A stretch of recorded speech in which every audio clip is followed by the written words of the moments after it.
아멘. 창세기 강의 22번째 시간 능동적 기다림이라는 제목으로 같이 하나님의 말씀을 나누겠습니다. 살면서 우리는 하나님이 살아계시지 않는 것 같은 경험을 하게 됩니다. 솔직한 심정으로 저도 그런 기분을 느낄 때가 많이 있습니다. 그래서 그 기분을 털어내고자 한동안 기도를 합니다. 하나님의 살아계심을 느끼게 해 주십시오. 하나님이 나에게 친밀한 것 같지가 않습니다. 하나님과 더 가까이 가게 해 주십시오라고 기도하며 하나님의 임재를 간구합니다. 그러나 그런 기도에도 불구하고 아무 일도 일어나지 않고 아무것도 해결되지 않을 때도 있습니다. 이런 순간들을 신학자들은 영혼의 어두운 밤이라고 칭하기도 합니다. 하나님과의 어떤 친밀함을 경험하고 싶어 하나님의 살아계심을 느끼고 싶은데 아무리 발버둥을 쳐도 하나님과 가까워지지가 않는 거죠. 아무리 발버둥 치고 기도하고 말씀을 봐도 돌파구가 보이지 않는 거예요. 그래서 나는 이렇게 기도했는데도 왜 하나님이 느껴지지 않을까? 왜 하나님과 가까워지지 않을까? 이런 답답함과 상실감을 느끼게 됩니다. 성경에 이러한 인물이 있죠. 욥입니다. 욥은 고난 가운데 하나님께 기도했어요. 하나님이 느껴지지 않고 하나님이 자기에게 벌을 내리시는 것 같아 하나님께 기도했습니다. 하나님 도대체 왜입니까? 왜 나에게 이러한 일이 닥쳤습니까? 하루아침에 자식들이 다 죽고 자기에게 몹쓸 병이 걸렸는데 나을 생각을 하지 않는 거죠. 하나님께 아무리 물어도 하나님은 대답하지 않습니다. 욥은 나중에 자기의 생일을 저주합니다. 하나님이 이럴 거면 나를 이 땅에 보내질 마시든지 왜 나를 이 땅에 보내시고 태어나게 하셔서 나를 이렇게 괴롭게 하시느냐 물어도 대답이 없습니다. 심지어 나중에는 욥이 내가 뭐 잘못한 거 있으면 알려주세요. 나 너무 힘들어요. 알려주시면 내가 회개할 테니까 내가 뭐 잘못했는지 알려주세요 라고 기도하지만 하나님은 여전히 대답이 없으십니다. 우리만 그런 게 아니라 성경 위인들에게도 이러한 순간들이 있다는 거죠. 오늘 본문의 노아도 마찬가지입니다. 오늘 본문의 노아는 하나님께서 아무 말씀도 하지 않으시는 장시간의 시간을 보냅니다. 노아는 방주 안에 있어요. 방주가 구원의 방주라고 우리가 들으니까 자꾸 이제 방주 자체가 되게 행복한 곳이라고 생각을 하는데 여러분 생각해 보십시오. 어디로 가는지도 몰라요. 언제까지 여기 타 있어야 되는지도 몰라요. 그리고 밖에는 물로 가득 차 있어요. 밖으로 나갈 수도 없습니다. 이 안에 갇혀 있는데 언제까지 갇혀 있어야 될지도 모릅니다. 어찌 보면 방주는 노아에게 있어서 처음에는 구원이었지만 지금은 감옥이 되어버렸습니다. 창문은 다 닫혀 있죠. 땅도 보이지 않습니다. 무슨 내비게이션, GPS가 있는 것도 아니고 여기가 어딘지 어디로 가는지도 알 수 없습니다. 그나마 그에게 위로가 되었던 하나님의 말씀조차 들리지 않습니다. 그런 상황에 있는 노아에게 오늘 성경은 무엇이라고 말씀하시는가? 우리 1절 말씀 같이 한번 보겠습니다. 1절 말씀 같이 읽겠습니다. 시작. 하나님이 노아와 그와 함께 방주에 있는 모든 들짐승과 가축을 기억하사 하나님이 바람을 땅 위에 불게 하심에 물이 주로 들었고. 아멘. 본문 1절은 전환점입니다. 하나님께서 노아와 함께 방주에 있는 모든 들짐승과 가축들을 기억하셨다라고 말합니다. 방주 안에 있는 노아와 가족들에게 어떤 하나님의 음성이 직접 들리지는 않았습니다. 그들은 방주 안에 갇혀서 하루하루 시간을 보냅니다. 언제 하나님이 문을 열어주실까? 언제 우리는 밖으로 나갈 수 있을까? 여러분 하나님께서 좀 설명해 주시면 안 됩니까? 이따가 우리 재직할 때도 뭐 설명을 할 텐데 설명을 하지 않고 하나님께서 무슨 일을 진행해 나가신단 말이죠. 근데 좀 설명해 주면 안 되냐고요. 앞으로 며칠 동안 있어야 되고 언제 여러분 제재 날짜 없이 군대 들어가 보신다고 생각해 보십시오. 언제 끝날지 아니까 견딜 수 있는 거예요. 근데 언제 끝날지 모르는데 견딜 수 있겠습니까? 근데 지금 그런 상황입니다. 하나님은 아무 말씀도 하지 않으시죠. 왜 말씀하지 않으실까요? 오만 생각이 다 들었을 겁니다. 하나님께서 그들을 잊었다고 생각할 수도 있고 하나님이 그들을 버렸다고 생각할 수도 있죠. 그러나 오늘 성경은 말합니다. 하나님께서 그들에게 무슨 말씀을 하지는 않으셨지만 하나님은 그들을 잊지도 버리지도 않으셨습니다. 하나님은 그들을 기억하고 계셨다라고 말씀하십니다. 하나님께서 이렇게 하나님의 백성을 생각하고 기억하고 계시다는 장면은 성경 여러 곳에서 등장하죠. 창세기 19장 29절에 하나님이 그 성 지역의 성을 멸하실 때 곧 롯이 거주하는 성읍을 엎으실 때 소돔과 고모라죠. 하나님이 아브라함을 생각하사 롯을 그 엎으시는 중에서 내보내셨더라라고 말합니다. 창세기 30장 22절에 하나님이 라헬을 생각하신지라 하나님이 그의 소원을 들으시고 그의 태를 여셨다라고 말씀하십니다. 출애굽기 2장 24절에 하나님이 그들의 고통 소리를 들으시고 하나님이 아브라함과 이삭과 야곱에게 세우신 그의 언약을 기억하셨다라고 말씀을 하십니다. 항상 하나님은 그들의 백성을 잊지 않고 기억하십니다. 신약도 마찬가지입니다. 지난 수요 예배 때 말씀을 나눴는데요. 사도행전 10장 4절 말씀 같이 한번 읽겠습니다. 시작. 고넬료가 주목하여 보고 두려워 이르되 주여 무슨 일이니까? 천사가 이르되 내 기도와 구제가 하나님 앞에 상달되어 기억하신 바가 되었으니 아멘. 실로 하나님은 기억하시는 하나님이십니다. 이 말씀은 하나님이 기억하시는 하나님이라는 말씀은 하나님이 기억력 좋다는 얘기가 아니죠. 하나님은 우리의 느낌과는 상관없이 우리를 지켜보시고 우리를 돌보고 계시고 우리의 기도를 잊지 않으신다는 것입니다. 계속해서 말씀을 하지만 우리의 느낌과 하나님의 실제랑은 차이가 있어요. 내가 그렇게 느낄 수도 있고 느낄 수 없을 수도 있습니다. 그렇지만 하나님이 우리를 잊으신 것이 아니라 하나님을 우리를 기억하고 계시고 있다는 것이 오늘 성경 본문이 말하는 것입니다. 주님은 우리를 잊지 않으시고 우리의 기도를 잊지 않으십니다. 우리의 기도가 헛되게 만들지 않고 반드시 돌아오게 하신다는 것이죠. 여러분, 하나님께서 노아를 기억하셨다 말씀하셨어요. 그럼 이제 앞으로 뭔가 대단한 일이 일어나야 되지 않을까요? 그런 기대감이 듭니다. 1절의 말씀에 보면 무슨 일이 벌어집니까? 바람이 불어서 물이 줄어듭니다. 2절에 비가 그치죠. 3절에 물이 줄어들어 150일 후에는 점점 줄어들어 가고 있다고 얘기합니다. 4절에 일곱째 달 17일에 방주가 드디어 아라랏산에 멈추게 되었다라고 얘기합니다. 여러분, 하나님이 노아와 그의 안에 있는 생명체들을 기억하셨다라고 말씀하셨어요. 그러면 이 다음에 일어나야 되는 일들이 정말 대단한 일이 될 것처럼 보이는데 사실 어떻습니까? 바람이 불고 비가 그치고 땅이 말랐어요. 대단한 일입니까? 아닙니까? 비가 그치고 비가 그쳤으니까 젖은 바닥이 마르고 그게 대단한 일이냐는 거예요.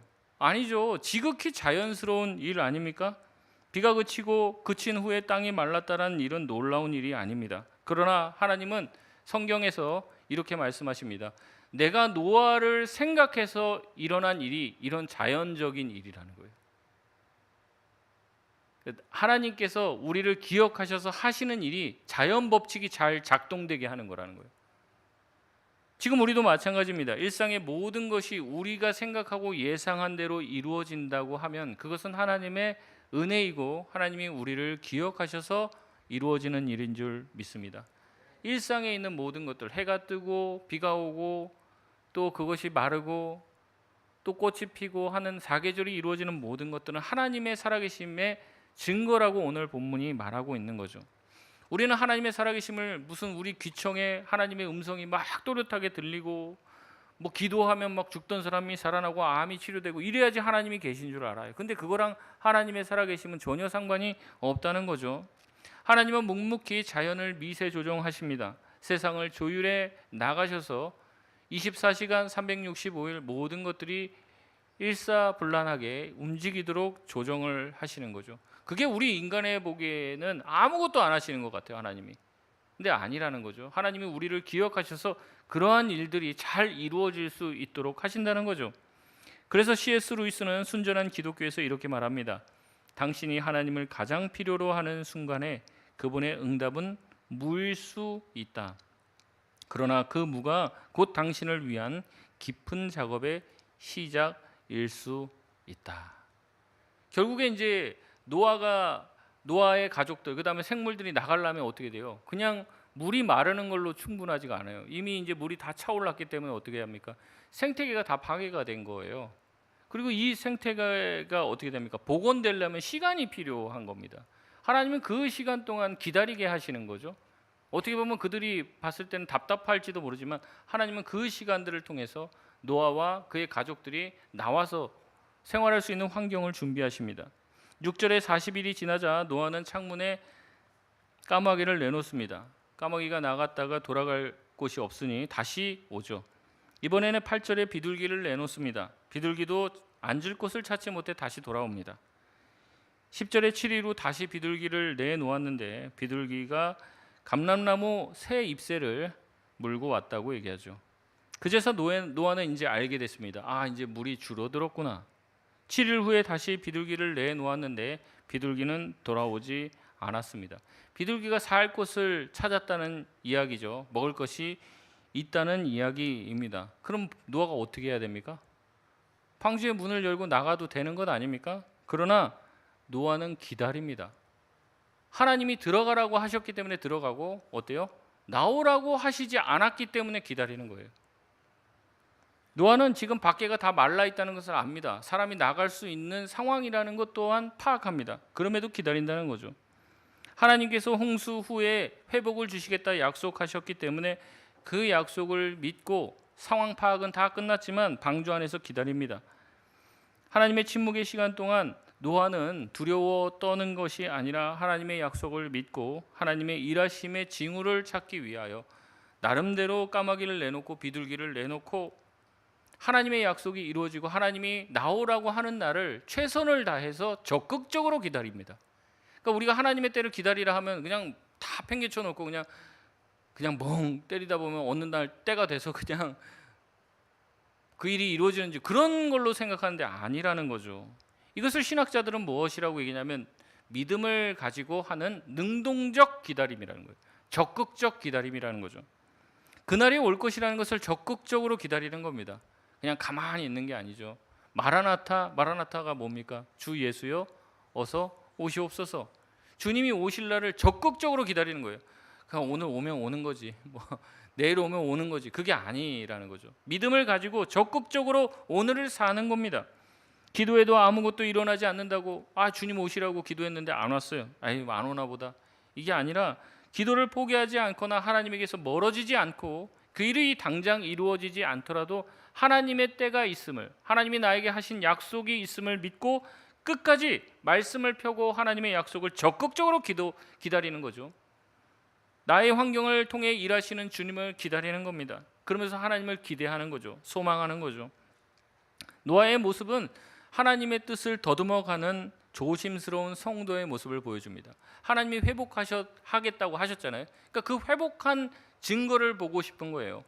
그러니까 여러분, 엘리야 선지자가 이 갈멜산에서 850대 1로 이긴 다음에 이제 기도를 한단 말이에요. 다시 비를 내리게 해달라고. 3년 동안 비가 안 왔으니까. 기도를 하는데 어떻게 기도합니까? 기도하면서 자기 종에게 가서 무슨 일이 있는지 좀 봐라, 하늘에. 갔다 오니까 아무 일도 없는데요. 또 보냅니다. 하늘 멀쩡한데요. 기도하고 또 보내요. 세 번째 가서 보니까 뭐예요? 저기 손바닥만한 작은 구름이 일어난다, 그 얘기하잖아요. 그러니까 당장 가서 어떻게 하라는 거예요? 왕에게 가서 아합왕에게 빨리 수레를 타고 내려가라고. 지금 비 맞으니까 빨리 돌아가라고. 그렇게 얘기하잖아요. 적극적으로 하나님께서 일하시는 것을 기다리는 거예요. 적극적으로. 하나님께서 비를 내리실 것이라는 것을 알고 기도하는 것이죠. 하나님의 침묵의 시간을 우리는 하나님이 우리를 잊어버렸다, 우리를 버렸다, 내 기도를 응답하지 않는구나 이렇게 생각하는데 그게 아니라는 거죠.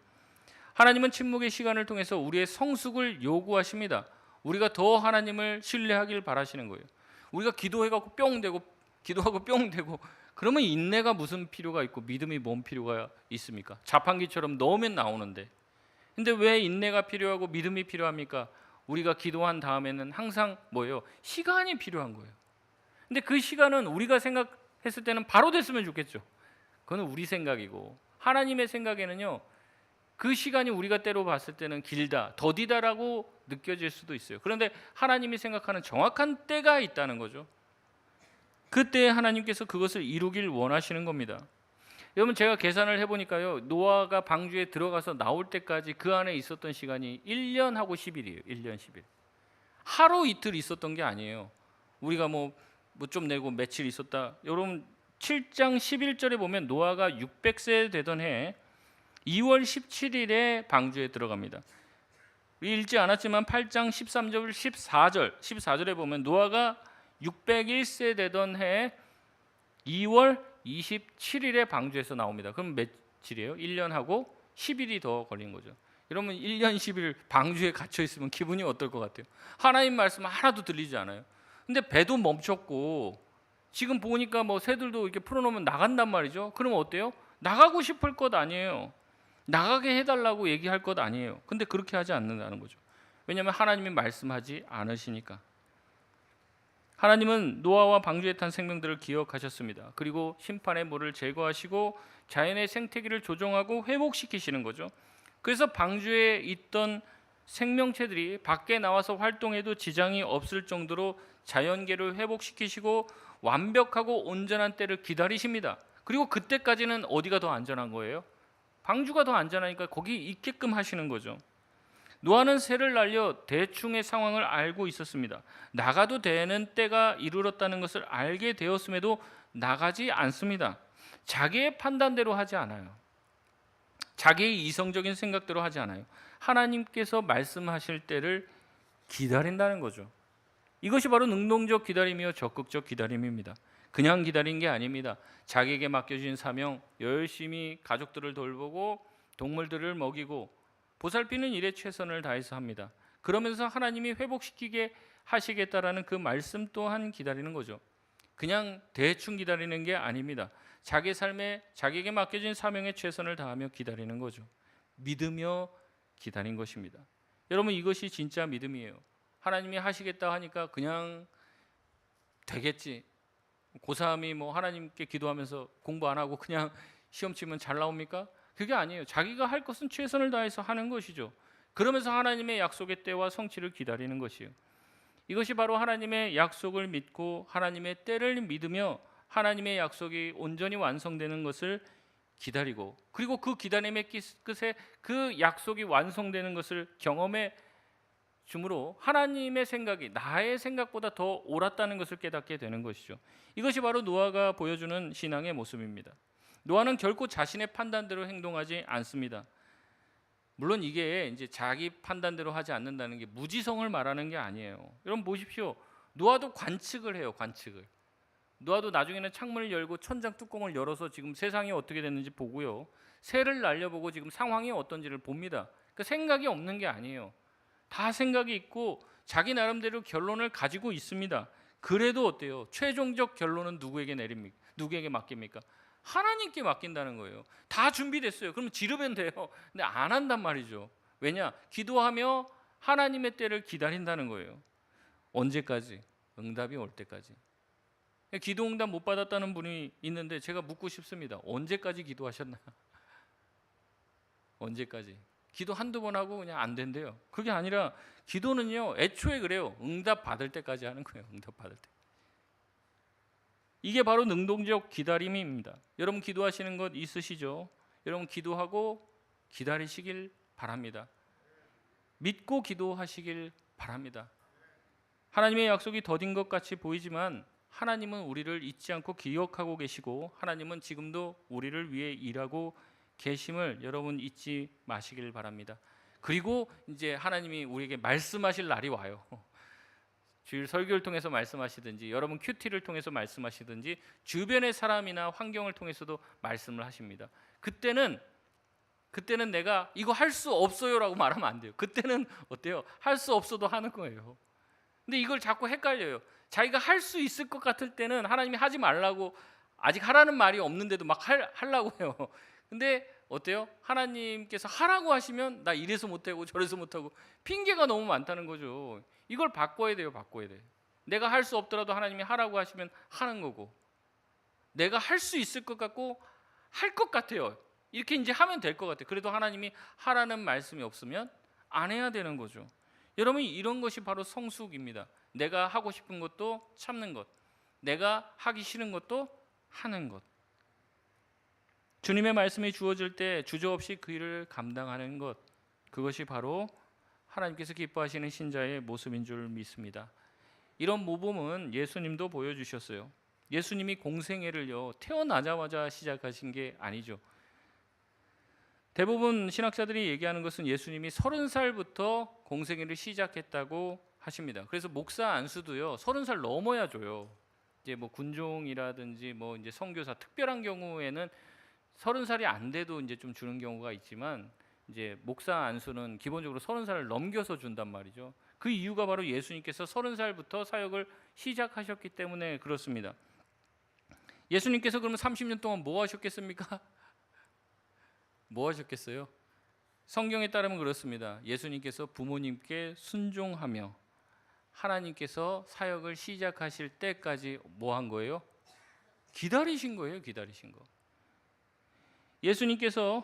예수님의 어머니와 함께 가나 혼인잔치에 참여했습니다. 어머니께서 포도주가 없다 하며 예수님에게 뭔가 사역을 요구하셨죠. 그때 예수님은 즉각 반응하지 않고 이렇게 말씀하십니다. 아직 내 때가 이르지 않았다. 근데 지금 혼인잔치 집에 포도주가 떨어져서 이 잔치가 망할 것 같으니까 예수님께서 그때 일을 하시고 어쨌든 물로 포도주를 만드시는 기적을 베푸시고 그때 사람들에게 얘기하는 거예요. 절대 이 일을 딴 데 가서 얘기하지 마라. 아직 내 때가 되지 않았기 때문에 그렇다라고 하나님의 때를 말씀을 하십니다. 그러나 때가 되자 예수님은 이렇게 기도하시죠. 마태복음 26장 39절 말씀 우리 같이 한번 읽겠습니다. 시작. 조금 나아가사 만일 할만하시거든 이 잔을 내게서 지나가게 하옵소서. 나의 원대로 마시옵고 아버지의 원대로 하옵소서 하시고 아멘.